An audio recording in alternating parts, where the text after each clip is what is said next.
హరీష్ రావు గారు రాగానే ఈ సంవత్సర కాలంలో 1,00,000 కోట్ల రూపాయలు వారు తీర్చేశారు. అందుకోసమే 1,00,000 మైనస్ అయిపోయి 38,000 కోట్లు మాత్రమే పుస్తకాల్లో చూపిస్తాం. సరే, నేను కూడా నిజమే అనుకుని నమ్మాను. అధ్యక్ష, హరీష్ రావు గారు 1,00,000 కోట్ల రూపాయలు ఏమైనా తీర్చేశారేమో అని చూస్తే, లెక్కలు చూస్తే మరి ఏ బ్యాంకుని అడిగినా, ఏ కార్పొరేషన్ అడిగినా ఆహా డబ్బులు అట్లాగే ఉన్నాయి, ఆ అప్పులు అట్లాగే ఉన్నాయి. మరి అట్లాగే ఉంటే హరీష్ రావు గారి పుస్తకంలో ఇట్టట చూపించారని నాకు అనుమానం కలిగింది అధ్యక్ష.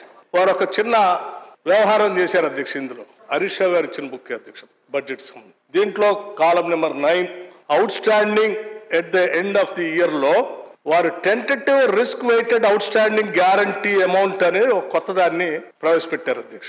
ఏంటంటే గ్యారంటీస్ ద్వారా తీసుకున్నటువంటి అప్పుల్లో అసలు మొత్తాన్ని చూపించకుండా అందులో కొద్దిగా రిస్క్ ఉంది, ఆ కొద్దిగా రాష్ట్ర ప్రభుత్వం మీద పడుతుంది, కానీ మిగతాది మనకేం భారం పడదని ఆ లెక్క తగ్గించి చూపించడం కోసం దీంట్లో ప్రింట్ చేశారు.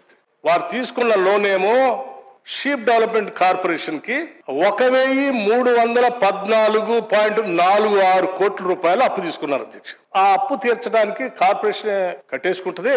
అసలు రాష్ట్ర ప్రభుత్వం మీద భారమే లేదు. భారం మొత్తం కలిపితే కూడా 5% కూడా ఉండదు. కాబట్టి 5%కే లెక్కేసి తీసుకున్న గ్యారంటీ మేము ఇచ్చింది 5% కోసం అన్నట్టు లెక్కేసి చూపించారు. మీరు చూపించింది 5% అయితే కట్టాల్సింది 65 కోట్లు మాత్రమే. అయితే ఇప్పటికీ రాష్ట్ర ప్రభుత్వం 693 కోట్ల రూపాయలు ఈ షీప్ డెవలప్మెంట్ కార్పొరేషన్ తీసుకొచ్చిన అప్పుకి రాష్ట్ర ప్రభుత్వం డబ్బులు కట్టింది అధ్యక్ష. అది ఎవరి మీద పడ్డ భారం? రాష్ట్రం మీద భారమే కదా.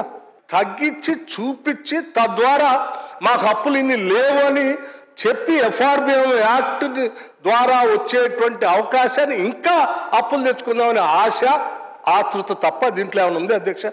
ఎంత అప్పులు తీసుకుంటే మీకు దాహం తెస్తుంది హరీష్ రావు గారు?